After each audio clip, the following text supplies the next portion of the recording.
You're tuned in to Tackle Fanatics TV, and in this episode of TFTV, you get a chance to see Korda's Italian job with Ali Hamidi and Danny Fairbrass.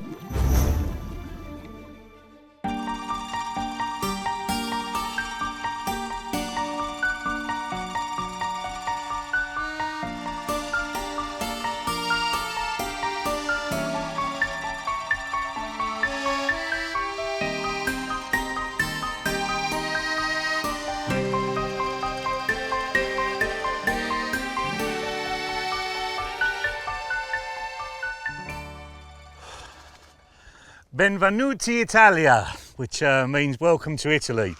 And for this leg of Masterclass, we're calling it the Italian job, because it's a couple of English blokes out in Italy trying to nick a few bars of gold out of a lovely Italian mountain lake. Very similar to a lot of Italian lakes that I've fished before. Dammed at one end, stream at the other end. And this one is unique in that it's got a lot of very big fish in it. And I've literally just landed one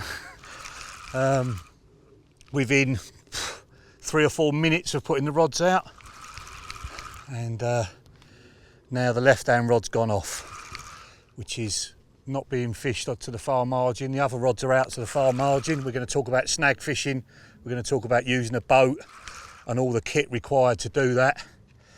Just got to be aware of this other line because he's right underneath it. I've been here once before, about a month ago, just to case the joint out, and had them up to £50 and a few 40s as well.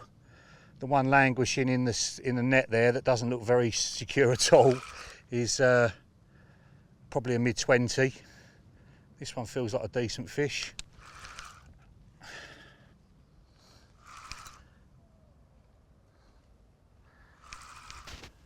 And I can already tell you that I caught this one on the last trip, because we nicknamed it the shark because of its dorsal fin. And we're obviously going to be showing you all the rigs that we're using. And obviously all the hardware and everything as well. Just got to be careful with this tree. The lake itself doesn't get fished that much, so the swims are a little bit overgrown. But I'm sure we're not going to let that affect us.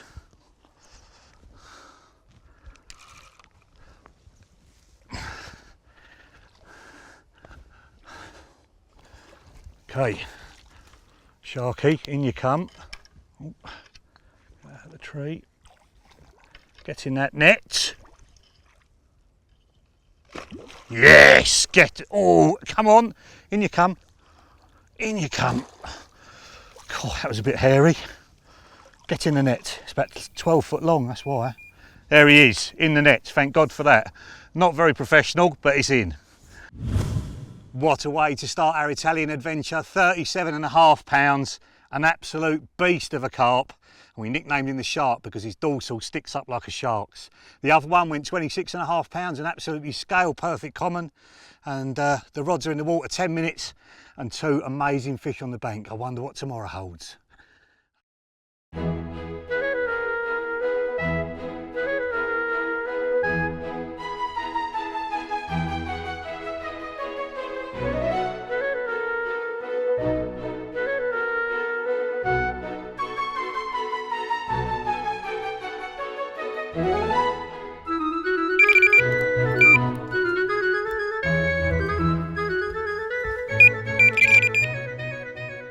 Well, it's the first bite of day 2. It's taken quite a long time to happen. Had a few single bleeps and stuff. Finally it's roared off. And the hardware I'm using for this trip is sort of mid-range kit. It's not the top end. It's not the cheapest.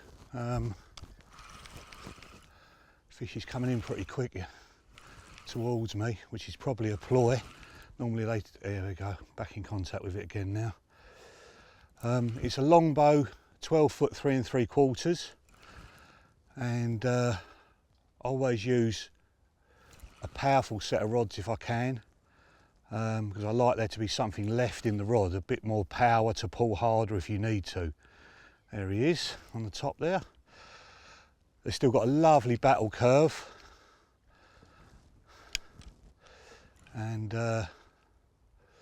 that's coupled with a cross-cast S reel, which is basically the cheapest big pit reel that Dyer would do, and they still perform brilliantly. Really powerful retrieve on them, even though these are a cheap big pit reel by comparison to your Bayesiers and that sort of thing. They've got a lovely clutch on them,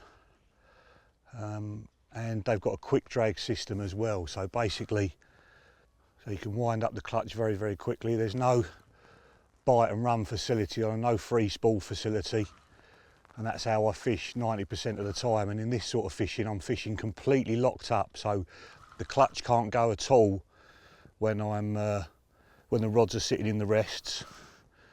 There he is, right under our feet. And the line on these is £20 a touchdown, which is the low stretch mono that's new in the range this year. And it's perfect for this kind of fishing because you want to know about a bite as quickly as possible. And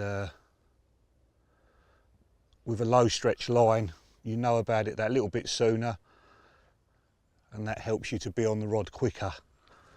And these reels take 250 metres of £20 perfectly. There he is out there. And if you wanted to fish further out with this setup, I'd just use a lighter version of the touchdown. So it's underrated, so basically it breaks at much higher than the stated breaking strain. So this £20 breaks at £28. It's 0.43 diameter. The £15 is 0.40, that breaks at over 20. And the £12 is 0.35, and that breaks at about 18 or 19 pounds. So very, very good knot strength in this line. Sinks really well, almost as good as subline, and it's perfect for this sort of fishing. I can see he's a low 20 common. He's still giving a very good account for himself, did all his fighting under the rod tip. And when you're playing fish on powerful rods like this, it's important to keep the rod tip up. So if it does lunge, you can let the rod drop down a bit. I don't know if he's a common or a fully scaled mirror, very strange scaling.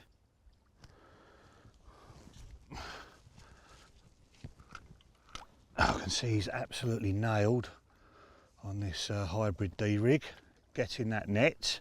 First one of the day. Lovely, wicked. And how about that to start off today's proceedings? 24.5 pounds, a proper fully scaled. And it just goes to show you don't need top end rods and reels to catch beauties like this.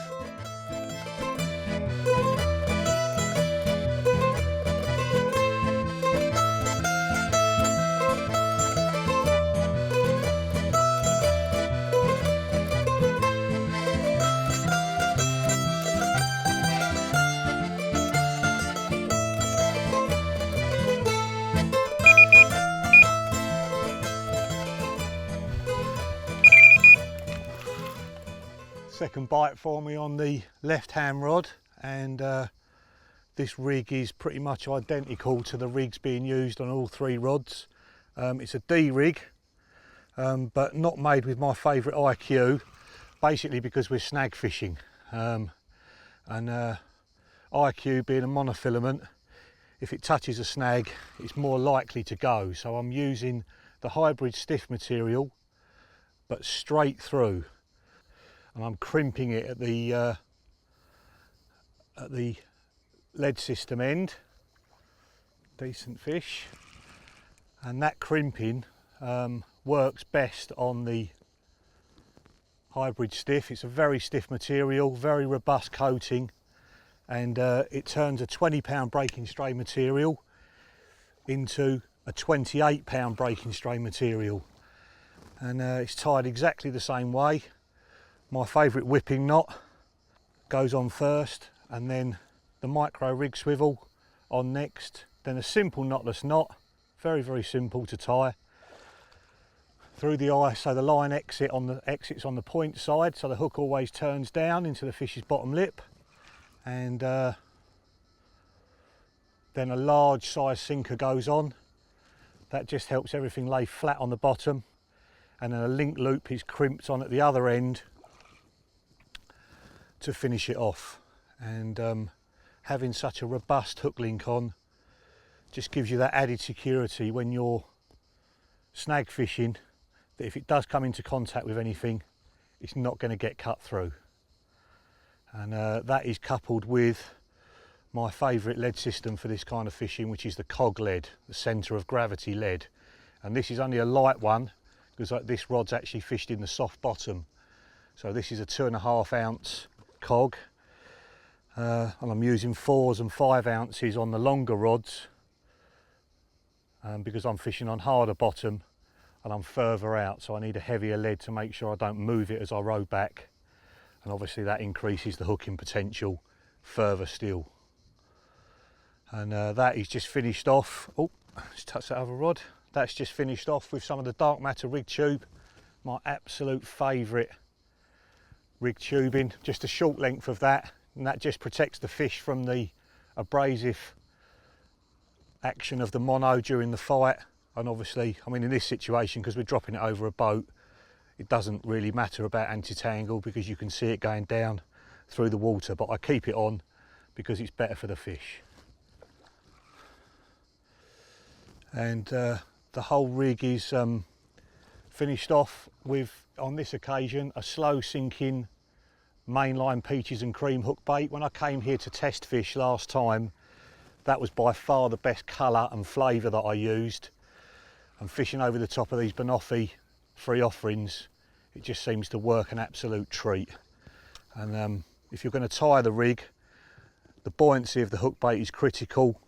The hook should lay flat on the bottom and the bait should just hover above, and that obscures the sight of the hook but keeps the bait and the hook very, very close together,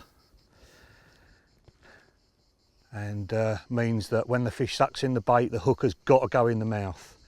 And I'm using big hooks here because we're snag fishing for big fish. I'm using size 2s. This is a size 2 crank. I've had bites on size 2 wide gape X's, which are super, super strong. And I've got some size 2 curves with me as well to use. Mega confident with all those patterns. They're all very secure, very, very sharp. And when you're fishing for big fish in such snaggy conditions, you want the security of having a big hook on the end that isn't going to open out. And especially with the beaked points of the wide gape X and the crank, you just know that once they're in, they're not coming off. Okay, he's tiring now. You can see he's absolutely nailed. Important not to pull too hard at this point. On such a short line like this, that's when you can pop a hook out. He's absolutely nailed. I can see he's nailed, but just don't panic at this stage. And just gently coax him into the net.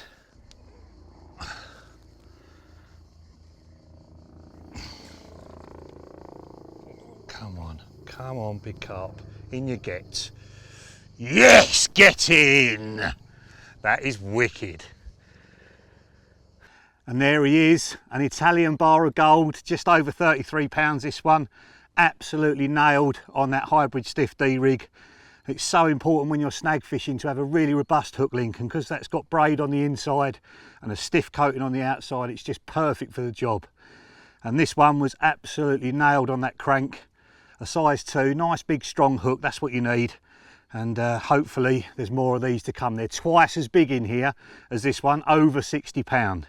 So let's hope we make contact with one of those later in the session.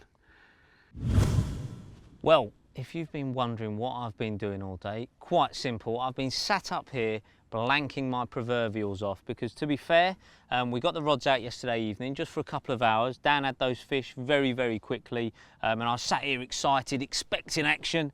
Absolutely bugger all. And the rods came in because the camera crew were leaving and we wanted to sort of get the lines out and make sure we weren't fishing overnight, just in case we caught one of the big uns and the cameras weren't here to enjoy it with us. So the rods went back out today, and to be honest with you, it has been dead as a doornail. And if I'm honest with you, if you cut a line from Dan's middle rod up this way, I don't think there's been a bean up here. Maybe the odd single carp floating around, but there's been no feeding activity, no fish showing. And when that happens, it's absolutely vital that you keep your head, because on these longer sessions, it's very simple. You know, a blank day when your mate's catching down the bank, you can start to lose the plot. You can start to mess around, change rigs, you know, keep going out in the boat, repositioning things, thinking that there's this mysterious shoal of carp out there that you just ain't catching. That hasn't been the case. A little while ago, about sort of 7 o'clock, I went out and went back to the spots where I've been fishing. This was to redo the rods for the evening. And I looked, and the water was tap water clear around there, and I could see the bait that's been there from pretty much yesterday, so it hasn't been touched. And when that happens, all you can do is keep persevering. There are fish to Dan's left. The majority, I would say, of the lake stock are down from Dan's left down, which is why he's been catching fish on his left and his middle rod. He's been very kind to say that tomorrow, if nothing's happening up here in the day, that I can head down there and hopefully winkle a few fish out that might just push that shoal back up here. For now, it's a matter of keeping my head, keep plodding away on the spots that I'm fishing, and hopefully one of those big Italian monsters that would be my first Italian carp, I have to add, will be very, very welcome. So hopefully one will come along in not too long.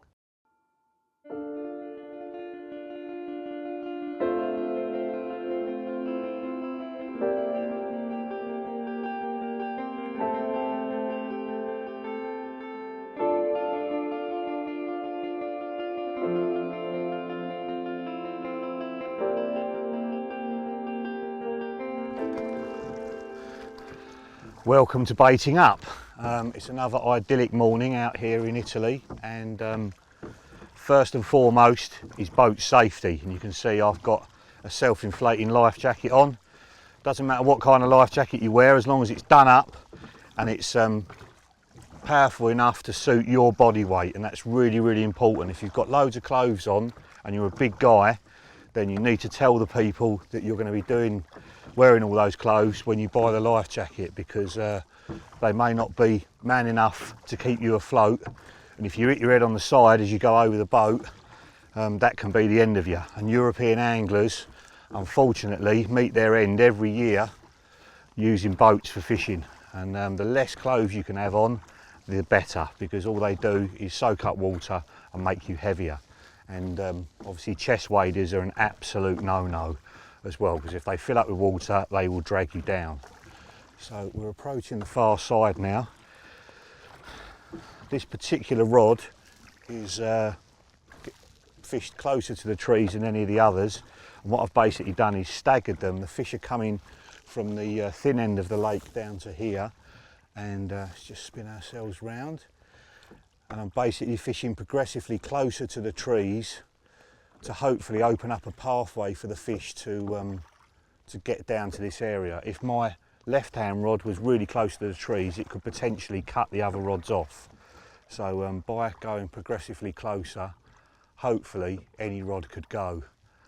And I'm baiting up just with boilies. I'm using the high impact. On this particular rod, I'm going to start using the spicy crab today, because I've done so well on it before. That session at Carcassonne's proved how good these baits are. And there's no better thing than to see the fish actually excreting bait in the sling, so it shows that they're eating it and it's going through them really quickly. And these ready-mades for me are not like normal ready-mades. They taste far better, they've got much better nutritional content, and everywhere we've taken them they've worked. So basically I'm oiling both of them up. Let's put a few out while we're talking. I'm oiling both of them up. These spicy crabs have got Foss oil on, and that just enhances the attractiveness of the bait. I'm just pouring it on 24 hours before and letting it soak into the baits. And when you haven't got big bream problems or sturgeon or anything, then fish meals are a brilliant way to get the fish feeding. If you do have problems with those sort of fish, then you need to swap onto a bird food, and I've found the banoffee is the absolute best one I've ever used. Certainly in these situations, I've got banoffee on the other 2 rods and it's been really successful. The fish absolutely love it everywhere I've taken it. But I'm going to try a different baiting situation on this rod today, just to see if I can tempt some different fishing, because some fish have got different preferences when it comes to taste. I'm still going to fish a bright one on the top, so I've got a peaches and cream slow sinker fished over the top of it. But a white one over the top of some dark ones can be really good. So let's just, I'm just moved out of position slightly while I've been talking, so I'll just scull back up. I tend to reverse the boat and then just scull in to the area at the last minute, just so you can see what you're doing. I'm putting out probably half a kilo, I would say, something like that, over each baited area when I start. At the beginning of the session, I'd put more out, probably a couple of kilos over each rod, and then right, let's just stabilise the boat again, so we're standing still. There we go, just 1 or 2 rows in the opposite direction, and then we'll just swing him out.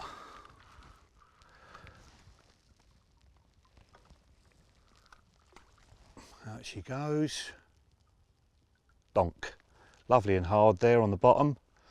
Little bit of line out to basically just stretch the tubing out, and then come back and let it all go slack, and then I'll just carefully scull out of the area. Keep an eye on where you're going. Back to the swims. You want to go back as straight as humanly possible. This touchdown sinks really well, and you don't want it sinking in a big snaking line, because it's very difficult to get it straight again. And because I'm fishing pretty close to the snags, I want to be in contact with the fish as quickly as possible. A couple more just light baitings. If you throw it further, it tends to spread out a bit more. There we go, 1 more of those. That'll do. Okay, now one last thing. For the line coming off the reel, I just use the scoop on the reel there and just wet the line on the reel so it comes off that little bit easier, so it doesn't catch. Doesn't really matter here so much because the bottom's pretty clean out here. There's no weed, so you're not going to pull it into weed, but you don't want it catching and potentially dragging the lead. I'm only using 4-ounce cogs on these rods because it's not windy, and the bottom's, you know, it's firm, but it's not gravel. And I don't want a great big lead to be pulling the rig in at all and potentially making it hard for the fish to get the bait in its mouth. So on these particular places, that's how I'm baiting up, little and often. I'm not putting tons and tons of bait in, and just enough to get a bite, and then back out again and do it again. And on the bigger lakes, you know, I fished Lac du Der, which is 16,000 acres. You're putting a lot more bait in. You know, the fish are grazing over a huge area. It might be, you know, might be 1,000 acres, the bit of the lake that you're actually fishing. And in that situation, I tend to put out boilies and tiger nuts. Just keep that line nice and straight. I put a lot more bait in at the start. 5 kilos, maybe 10 kilos of bait spread over a couple of tennis courts, I suppose, with all 3 rods amongst it, and then keep topping up every time you go out. But it's a misconception that us guys that get our bait for free use tons and tons of it. I only use a lot of bait if I'm getting a lot of bites. You know, you can do this sort of fishing on pretty much any budget and still catch loads of big uns. Well, it's the middle of pretty much our second full day here at this beautiful lake in Italy, and it was a pretty hectic night for me. I managed to catch my first Italian carp, not the biggest, probably just shy of the 20-pound mark, and I followed it up with another one through the night, and I actually lost one earlier on in the evening. So all was good. This morning, I got up nice and early, and the plan was to head down to where the fish was showing to Dan's left. Got down there, got a couple of rigs out. Just between putting the first rod out and the second one lunked out there. It was all looking wicked. Rods went out, lo and behold, there was nothing left there within probably 30 minutes of casting. Saw no signs of fish, everything seemed to move out, and not only did I kill it down there, I seem to have killed the action for Dan as well, because I think the fish were holding up to his left and then moving up, and that's how he was picking them off, exactly how we concluded yesterday. So lo and behold, look at this weather. It's picked up, the wind's pumping down to the end that I've been in. This morning as well, before I moved down, I was quite cute in the way that I went back out there and actually fed the spots that I've been fishing to keep the bait going in, because that's important. If you're going to clear the lines out, why not put a bit of grub in and get some of these wily, big old Italian carp back there having a munch. So I went out there, put some grub in, and hopefully they've had a little feast, because they've definitely not been down there. They've not been on Dan. So when you look at the lake in thirds, there's only one place they could have been if they've been feeding. So I'm going to get this rod out and I'm going to look at some new bite indicators. Cool, that was a drama. If you're wondering why the conditions have changed in between me putting the rod on the rest and casting, well, quite simple. Basically, the heavens opened as the lead landed, so the camera crew had to scarper. But what I'm going to do now is show you an ingenious new product by Delkim. It's been designed by the man himself, Del Romang, and it's called the Slim Light indication system. So what I'm going to do is attach this one to my right hand rod. Lovely, perfect. Now this is a patented prototype, so when the production ones come out they could look slightly different, but the important things are it's going to be available and is an illuminated bobbin in all of the normal Delkim LED colours. So the bit that illuminates it is this brilliant little cable here, much thinner than the Nightlight Pro and the ES indication system. But the important factor about this whole design is this bobbin that has a patented design within it.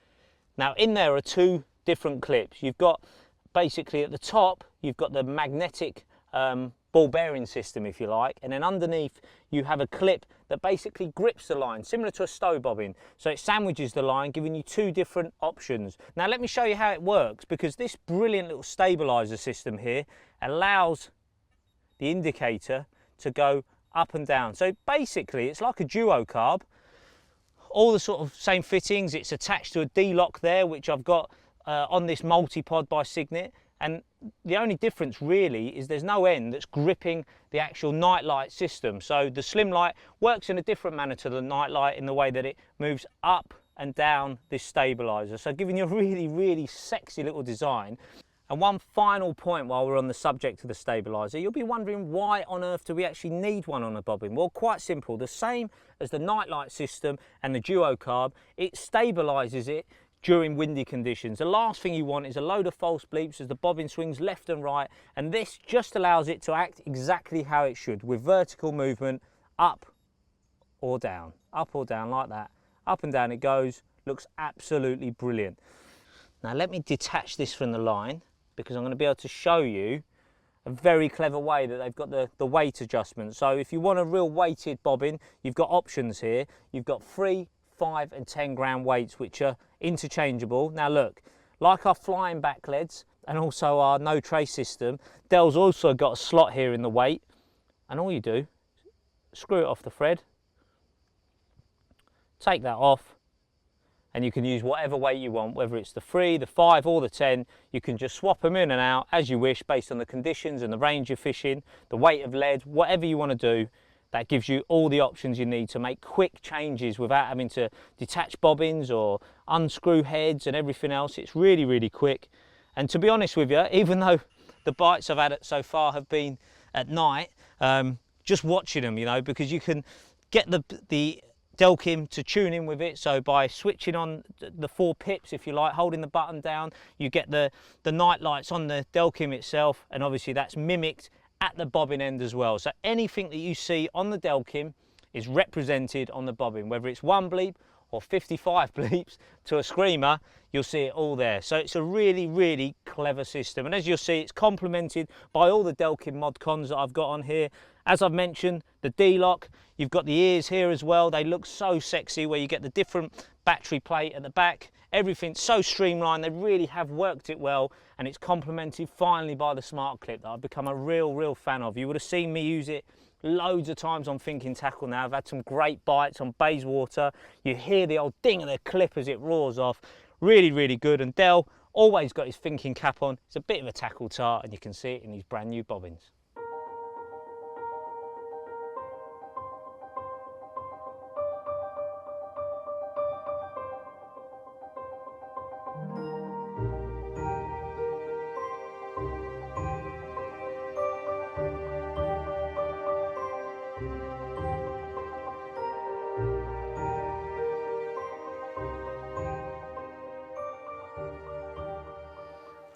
Well, conditions have improved dramatically in the last couple of hours, and I'm into a decent fish on the middle rod.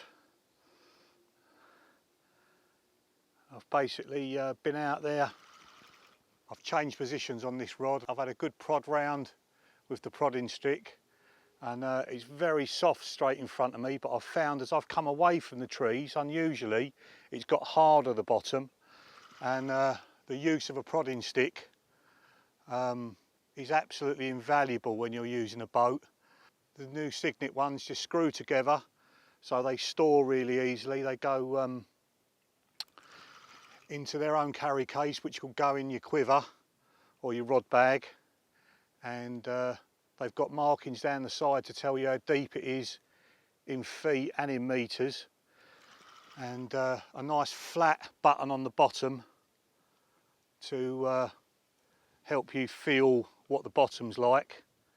And not only can the prodding stick tell you small variances in depth, but obviously when the bottom goes from soft to hard, they're brilliant places. Just on the sort of join between the two, that's a brilliant place to have a bait. And obviously you want to know that your rig isn't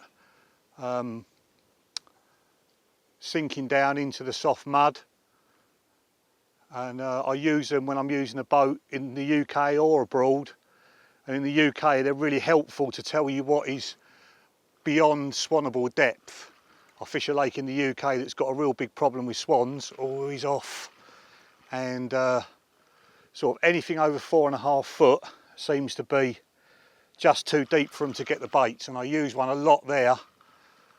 And those markings up the side of it are invaluable for seeing how deep it is and knowing that where your rig's sitting can't be got by the swans. It's off again. It's obviously a decent fish, this one. My legs are shaking. And if you're looking for, or once you've found a spot out in open water, then you want to be marking that area. And Mr. Damien Clark, after his first session at Rainbow, has designed a new H block. The problems typically with H blocks is they're hollow, so they tend to take water on, and sometimes they don't come up to the surface as quickly as they should, and Damien solved both those problems. He's made a solid but very, very buoyant H block, and he's basically shaved the ends of the H down so that it spins in the water much, much faster. And by doing that, the lead gets to the bottom quicker. And if you're drifting in the boat and trying to mark a spot you found with the echo sounder or the prodding stick, the quicker that lead gets to the bottom, the closer you are to your spot. And then you can drop a rig out and right next to the marker, and then once back on the bank you can go out again and either drop the marker sort of 10 or 20 yards past where you're fishing so that you don't pick it up when you get a take, or alternatively use a handheld GPS, which are absolutely brilliant bits of kit. You can mark the spot to within a metre with those, and if you're fishing the great big open lakes that are found all around Europe, they're a brilliant bit of kit for getting back out there day or night and getting back on that hot spot.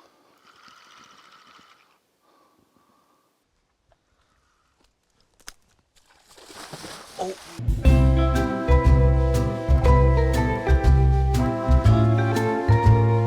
Well, ladies and gents, if you're wondering why I'm soaking wet, I've just slipped in trying to get the angle on this fish. It kited in to the left, and then by expertly slipping in and letting the line go slack for a minute, the fish has moved away from the snag and ended up back out in front of me. Feels like a real nice fish. He's sort of in between the other two lines now. Little twitch on that left hand line. He's just going back the other way again.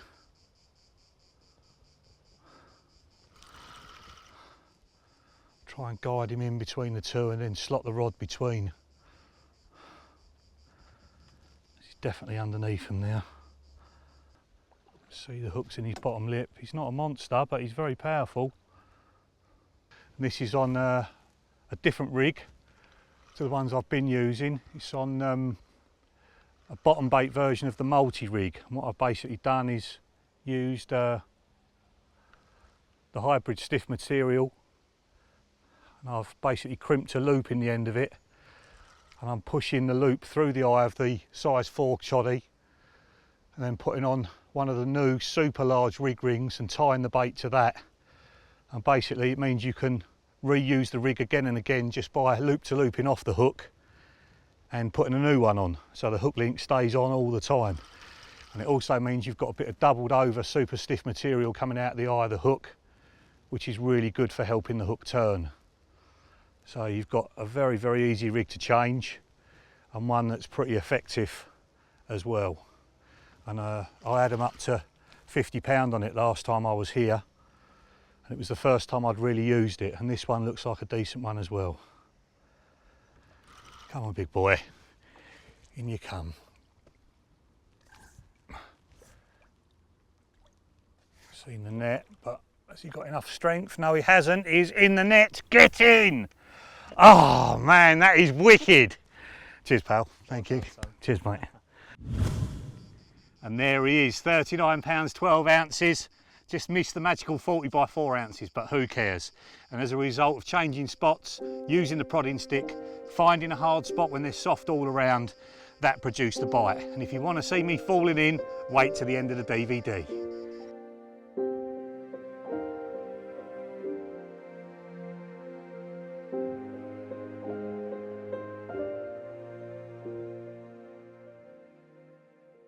This is the Multipod, a new design by Signet. Well, I say new, but apparently John Walker enlightens me that this was in circulation about 5 years ago, but for whatever reason, disappeared into the ether. It's back due to popular demand by the German and Austrian anglers, and you know what?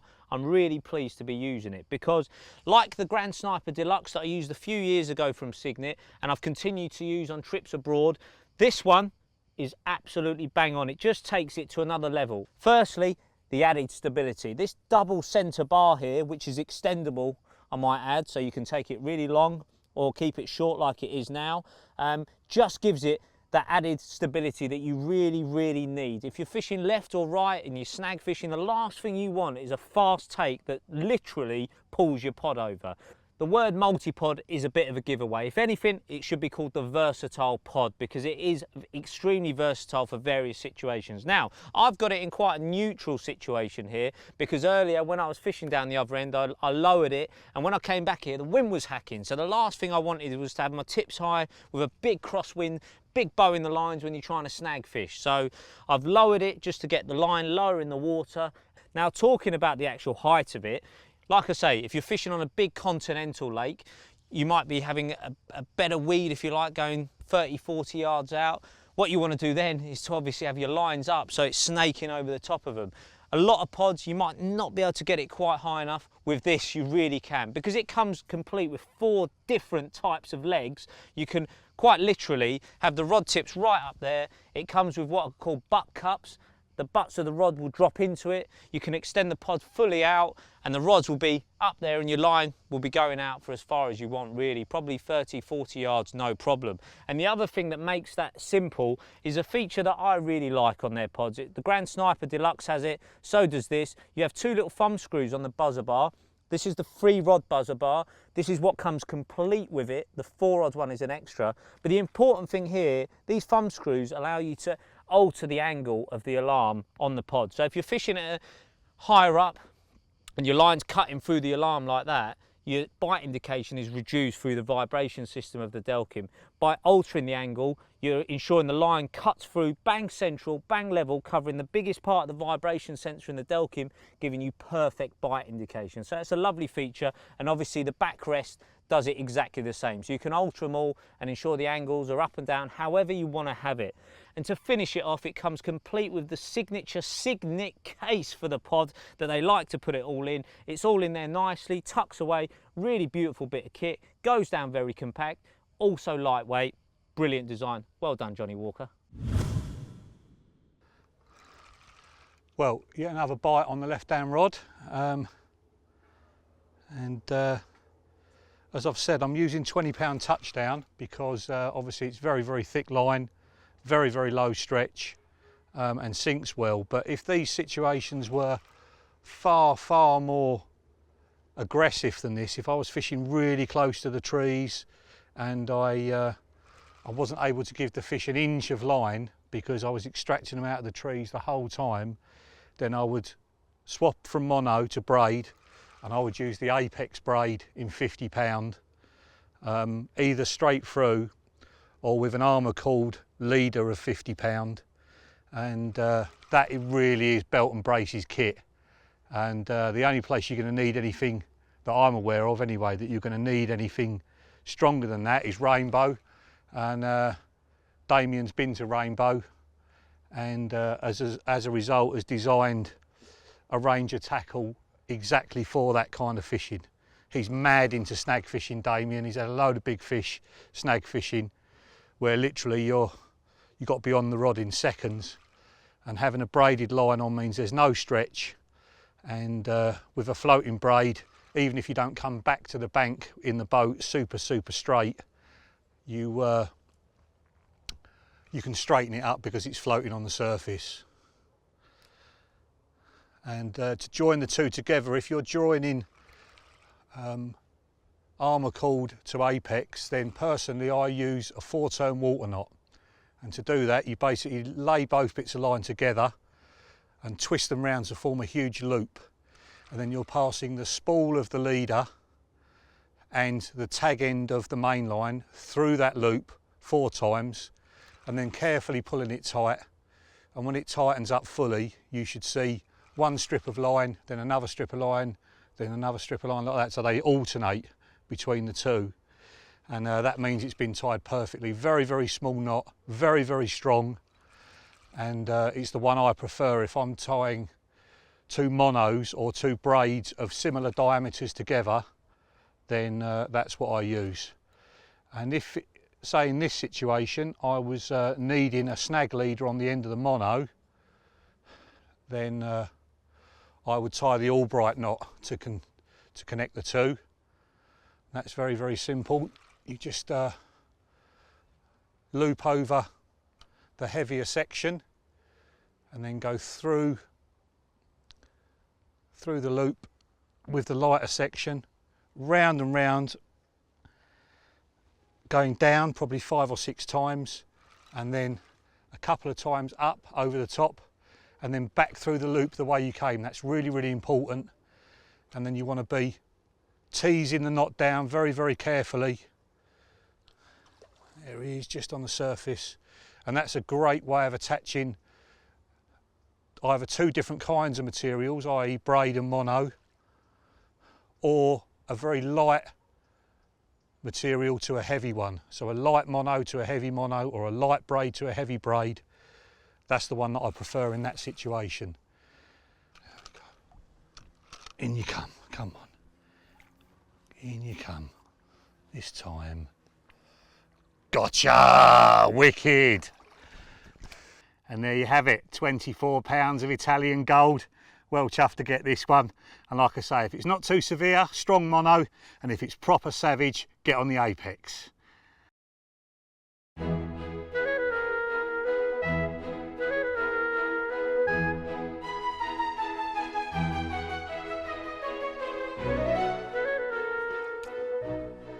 There you go, 24.5 pounds of Italian slate grey mirror carp. Should have been more fish, to be fair. I was expectant, and early on in the evening just where I'd had bites the previous night, nothing had happened, and I thought there's something not quite right here. So I wound in 2 of the rods that were bang on the money where I was suspicious the fish were, and lo and behold, the turtles that are in this lake had whittled down. They're more like terrapins, to be fair, and they'd whittled the baits to nothing. So I had no baits on when I should have been getting bites. So I went to the car, or Davide, one of our staff, went to his car and got me some of the Super Rat, one of our new products, and I gave that hook bait a bit of a bodyguard, and went back out there. Obviously a little bit of disturbance, but luckily the rod roared off within 2 hours, and this beautiful fish was the victim. Unfortunately though, the fish started showing to my right against the reeds to the right of the swim, and I thought I was going to get another bite. Nothing happened. This morning when I wound the rod in, the only rod that I didn't put the super wrap on, you guessed it, no bait and no carp. So there was a small window of opportunity last night when the fish were here in numbers.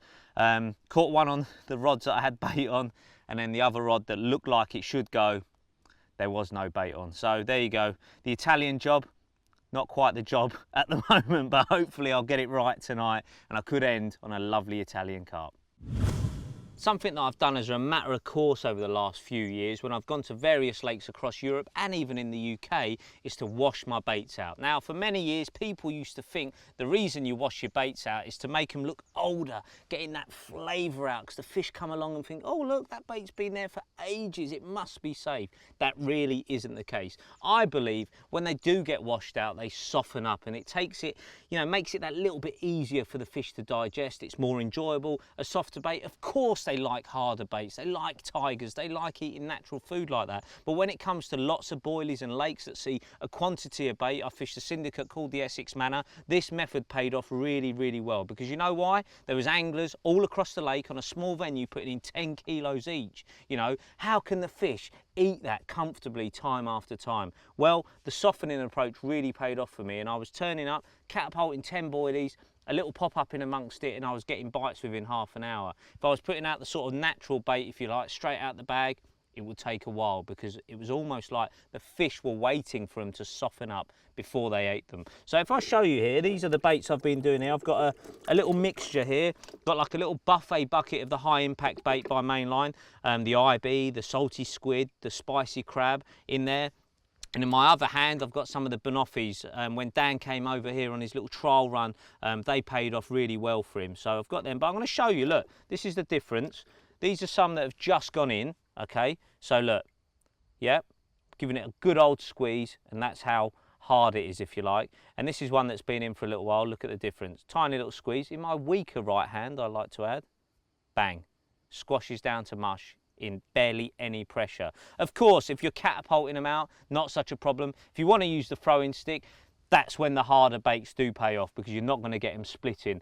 But if you want an example of why the softer baits do work so well, Mainline for many years have made naturally quite soft baits. And the only reason we've ever had them hardened is when we've want to use them in the sticks. But when I think back and track back through great sessions and times, when I've gone on trips, it's always been the softer baits, the ones I've had sweating in the bag that start to go soft and getting those sugars coming out of them, or the ones that I've washed out, you know, on Gigantica.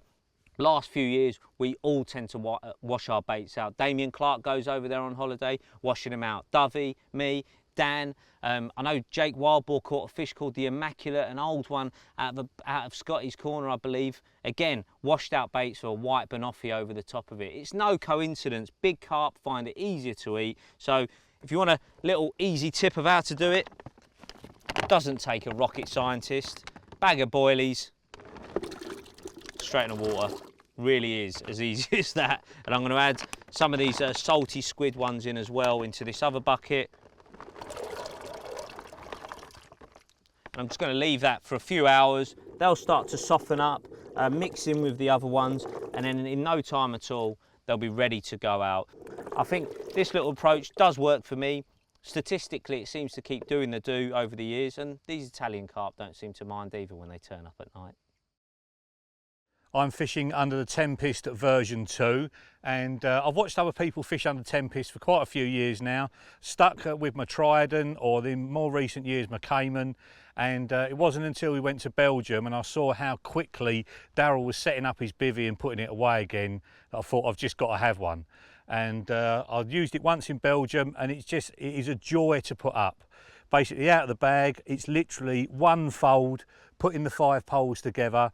You then fan it out, and then literally the mechanism comes over the top. There's a little ring that goes onto it to lock it in place, and the bivvy is up. And then on from that, 1 peg in the back, 2 pegs in the front, and it's stable enough to fish under, you know. And when you're fishing like we are in Belgium, where we're moving around the lake time after time after time, with a normal pram hood bivvy, you sort of loathe putting the bivvy away. But with one of these, you actually look forward to getting it in the bag and getting it up somewhere else, because it is so easy to use. And the coverage inside it is absolutely brilliant. Because it's quite, sort of goes back a long way inside the bivvy, you can get your bed chair a long way back, so it gives you a lot of room at the front of the bivvy. And this version 2, they've just upgraded everything that they possibly can. So inside the poles, you've got a wire inside them rather than a piece of elastic, so it never wears out. The poles are now black, which makes it look a million times better. And that Aquatex material has changed colour as well to a really rich green. It just looks lovely. And then features wise on the bivvy, you've got a zip off front on this version 2. You can see here I've got it with the mozzie panels exposed. The mozzies are terrible here in Italy, so at night I'm basically, the front's down as well, the mozzie panel is exposed, so I can still see the rods if I'm fishing, and the mozzies can't get you at all. You just have to get the few that are already in there, and then you have a lovely night's kip.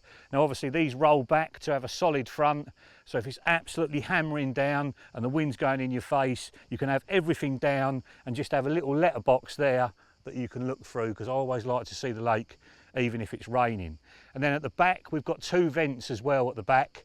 Just roll those up and there's just little toggles to go under. That reduces the temperature of the bivvy when it's sunny by probably 10 degrees or more. It makes such a difference, and that's a lovely little feature that I think Tracker came out with first. And this whole system comes with a ground sheet as well. Ali's using it, I've not bothered, because the ground's lovely and flat here and it's the middle of summer.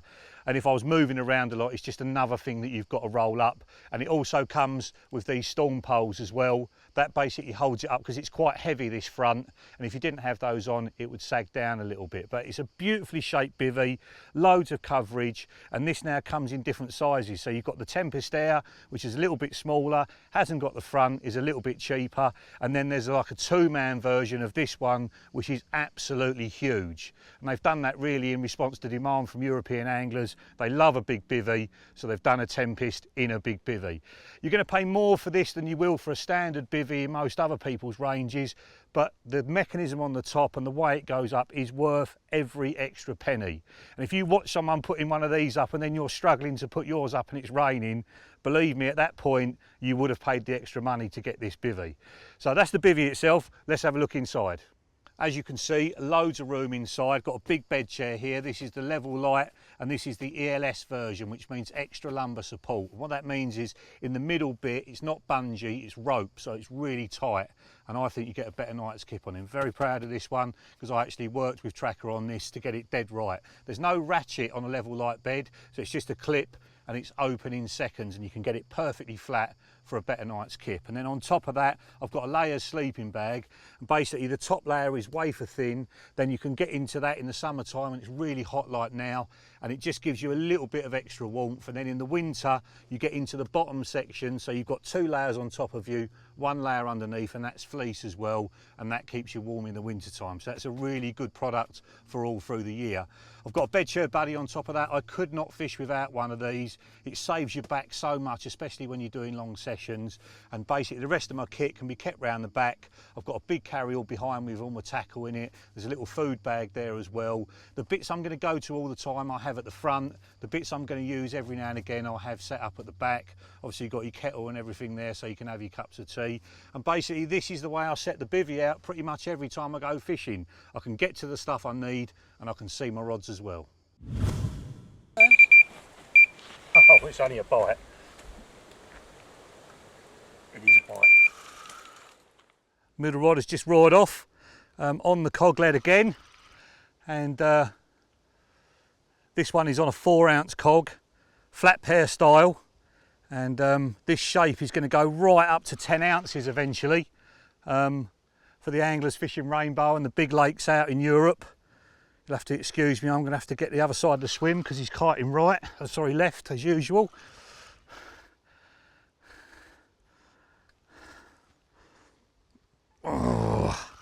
every single fish is going this same way.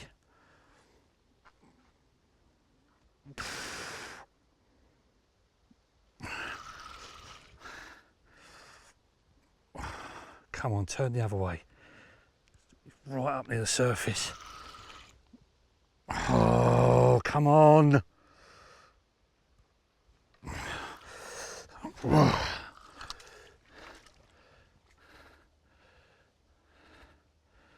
Just ease off on him, see if I can get him to come round. Eased right off on the fish, and hopefully I can just walk him past the snags here.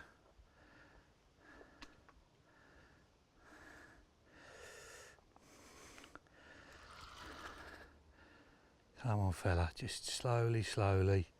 Yes, he's coming back this way, wicked. So yeah, this is on a pear-shaped cog. They start at 2.5 ounces and they're going to go, like I say, right up to 10 ounces. And the number on the boom that you use to complete the cog system is the same number that's printed on the back of the lead. It's a nice carp.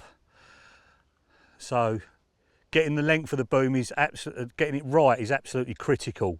If it's too long, it's baggy and sometimes can cause a tangle, and if it's too short, the lead tends to sit a bit funny before you cast out.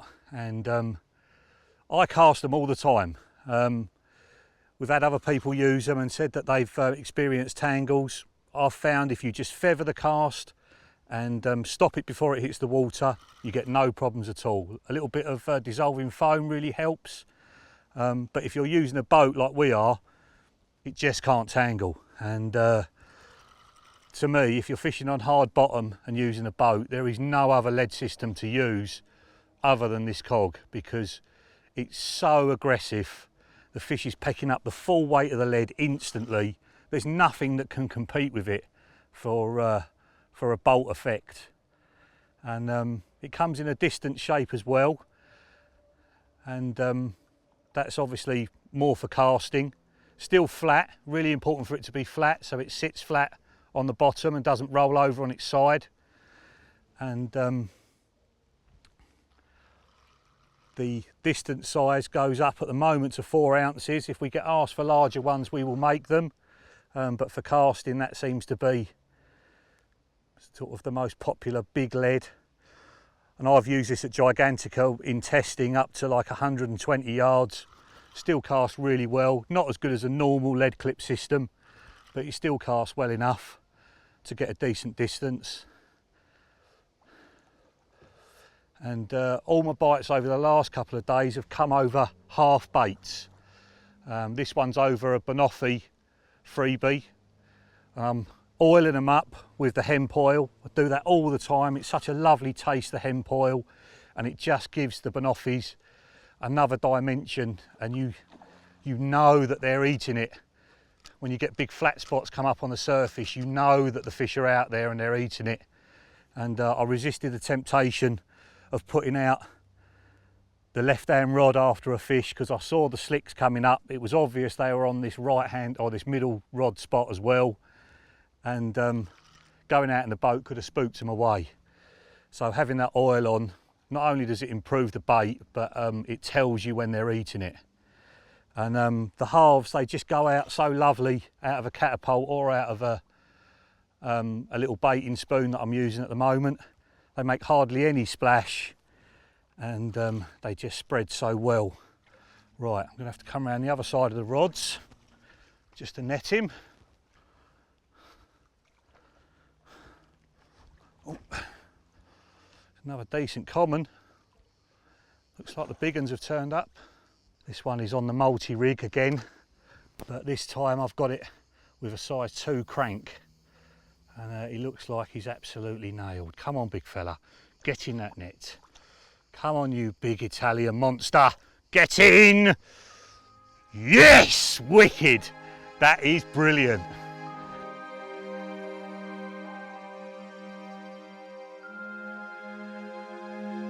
He's proper angry, this one. 43 pounds, 12 ounces. Can't keep him still. Let's see if we can show you him.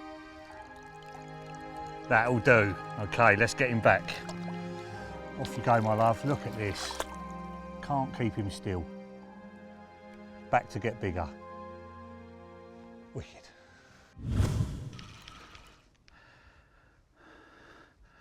Well, we're trying to put one fish back. Oh, one's just shown out there as well. I can see there's a slick out there as well, so they're all over me at the moment. And this is second bite on the right hand rod today, and I've moved it up a little bit closer to the other two which have been going consistently, and that's produced a couple of chances. This is still on a peaches and cream hook bait, but this time it's fished over the top of the spicy crab, which is one of my favourites in the high impact range, and quite timely actually, because what I'm going to do is swap now to a spicy crab hook bait on this rod and match the hatch, because I had a stunning 47-pound common earlier on a banoffee matching. Oh, he's going right into the edge. Come on fella, turn round.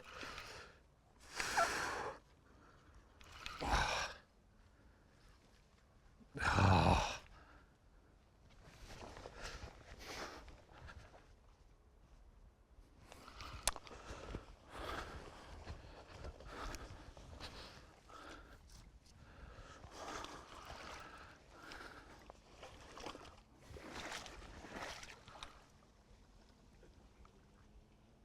That's it, he's out. Come on. Crazy Italian carp. So many have tried to do me round the corner here.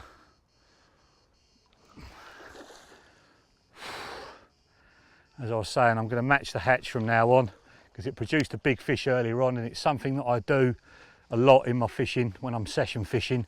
If I'm getting loads of bites, then I'll swap from the higher tracks. Peaches and cream has been by far the best one so far, and I start matching what I'm feeding, because I've been eating it for the last few days and not getting caught on it, and hopefully it's going to produce some more big uns. Get you in, get your mum in the net. In you come, in you come. Gotcha! Wicked. Still fighting. How about that for one for the future? Wicked. Mwah. See you later, gorgeous.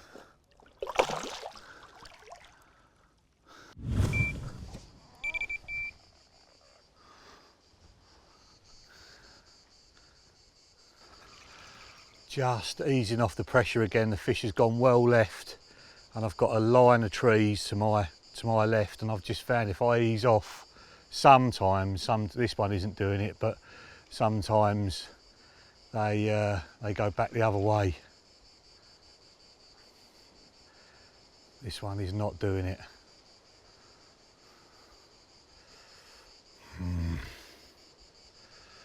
This is going to be tricky.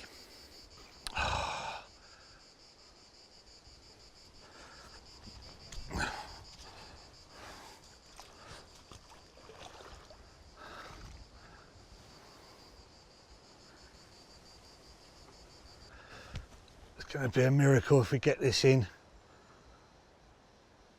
It's still moving. Oh, I feel it grating on these trees in the edge.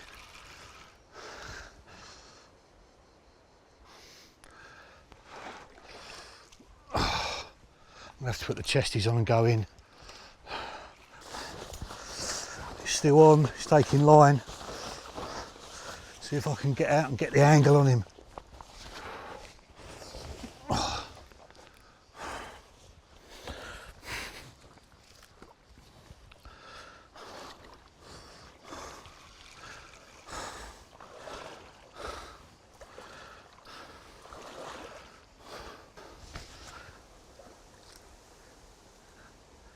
Yes, he's away. How about that? Thank God for size 2 cranks. It's a decent common as well. Now I've got to get back without slipping in.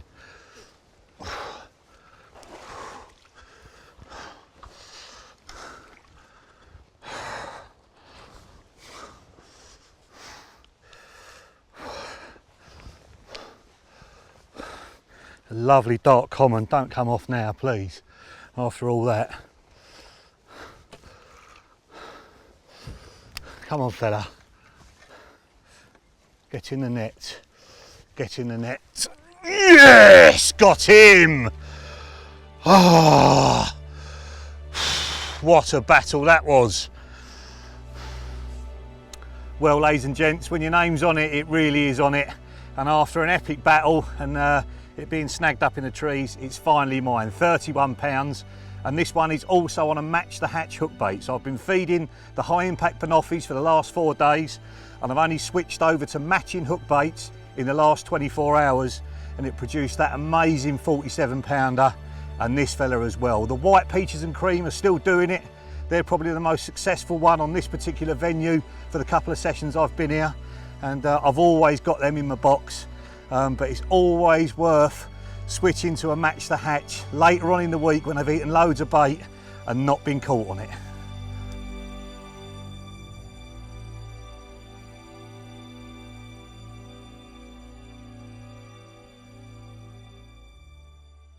You've been tuned into TFTV.